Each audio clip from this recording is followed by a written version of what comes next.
We are stopping their gravy train, ending their power trip, and telling thousands of corrupt, incompetent, and unnecessary deep state bureaucrats, you're fired. Get the hell out of here. You're fired. Get out of here. Good morning, friends and family of the internet. Welcome back to Starkey Farmstead. You guys, we survived the first 100 days of President Trump's second term, and we survived all the doomsday predictions. Women will no longer be able to vote. Women will lose their bodily autonomy. Gays are going into concentration camps. And here we are, folks, everybody still surviving. Wow. I mean, we were supposed to have been in martial law. You know, every illegal was supposed to be drug out of church and public school and hospitals and thrown into El Salvadorian gang member camps.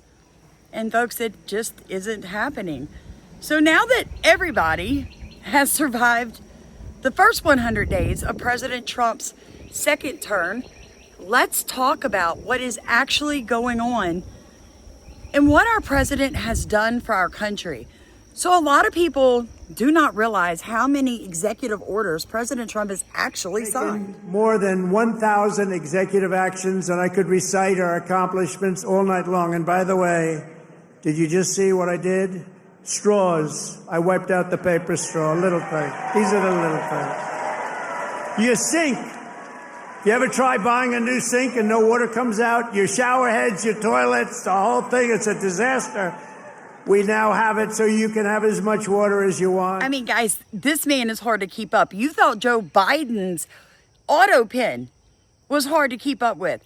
President Trump has signed over 1,000 executive actions in his first 100 days as president. That is an average of 10 a day. This man has banned paper straws, brought back clean coal. He has changed public education forever and for the better.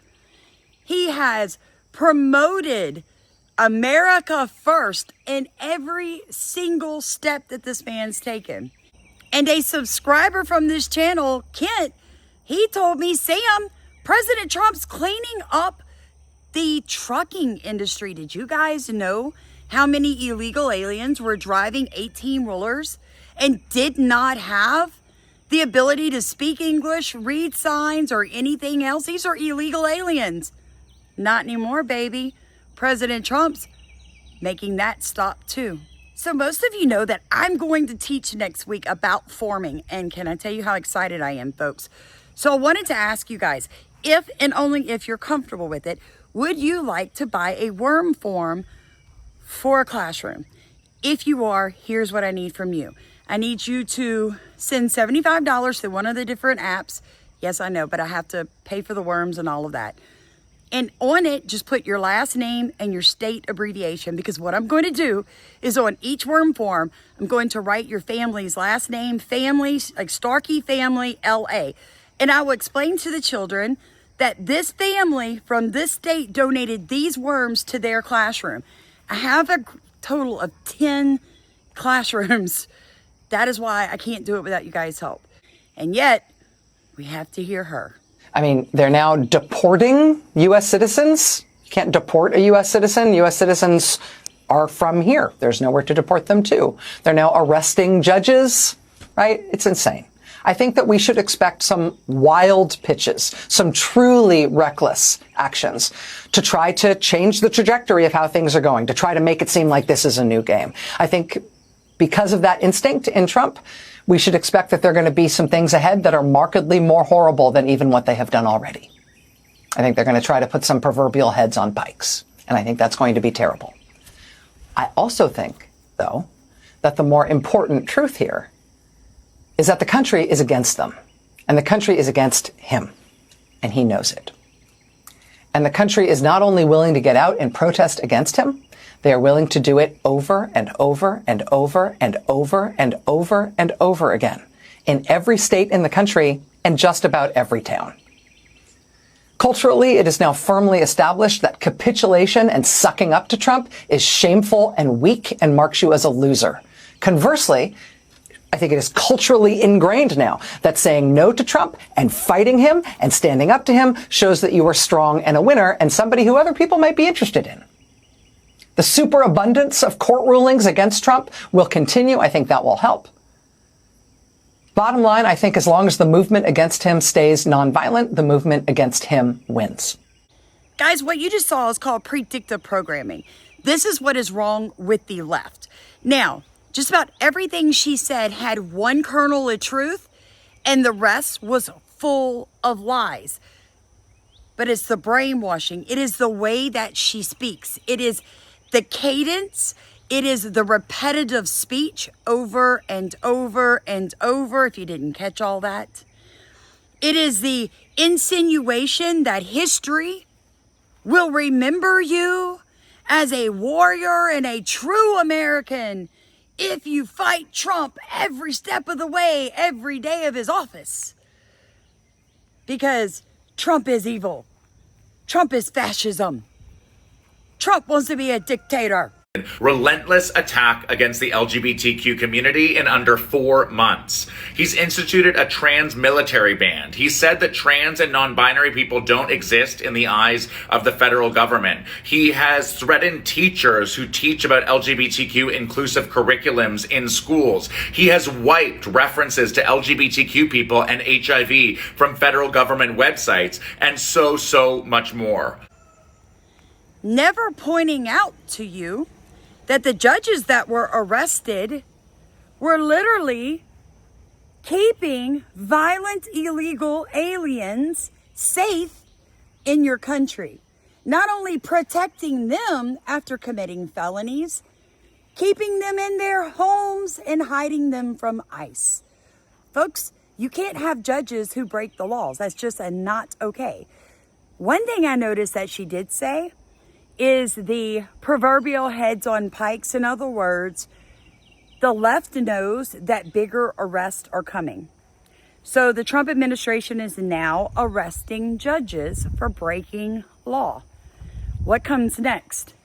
Sheriffs, attorney generals, ex-presidents, congressmen, state representatives, they know it's coming. Chose violence and got arrested and deported, and their images are now at the White House on the lawn in a yard sign. Check this out. This is what it looks like walking across the White House. You can see the faces, mugshots, and crimes of criminal aliens. And what's particularly hysterical about all this is that those crimes are then broadcast in the shots of the corporate media reporters. As the corporate media reporters are doing their live hits, you can see the crimes behind them. It's incredible. There's a fixed position called Pebble Beach at the White House where you can only broadcast from if you're going to do a hit on TV. And so these signs are put right there so that everybody has to cover them.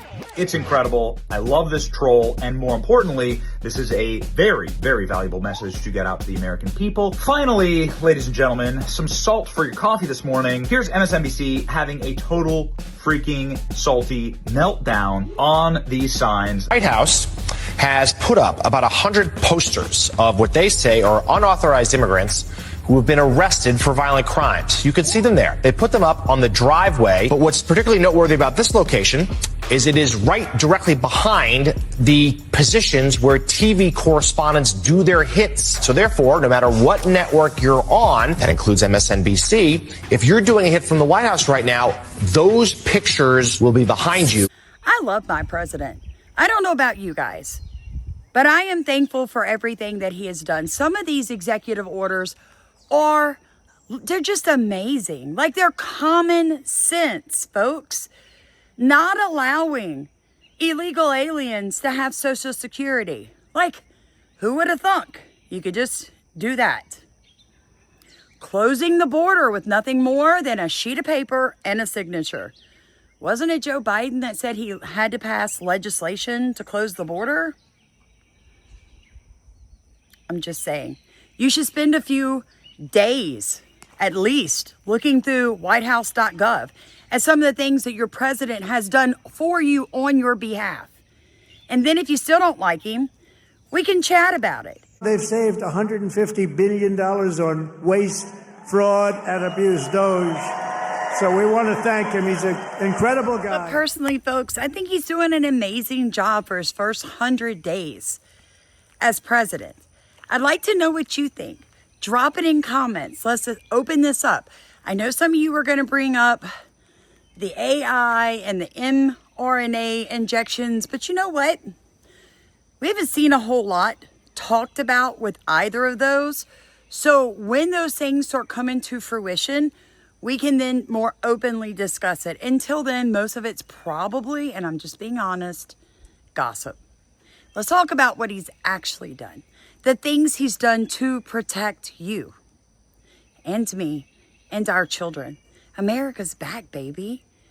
Come on, you guys. You got to get excited about that. If you'd like to support our channel, you can look in the top of comments. We were demonetized for truth. If you'd like to send $75 and buy a preschool, kindergarten, first or second grade, a worm farm with your family name and state on it that they'll have for years to come, feel free, guys. This is how we do it. We help those who cannot help themselves.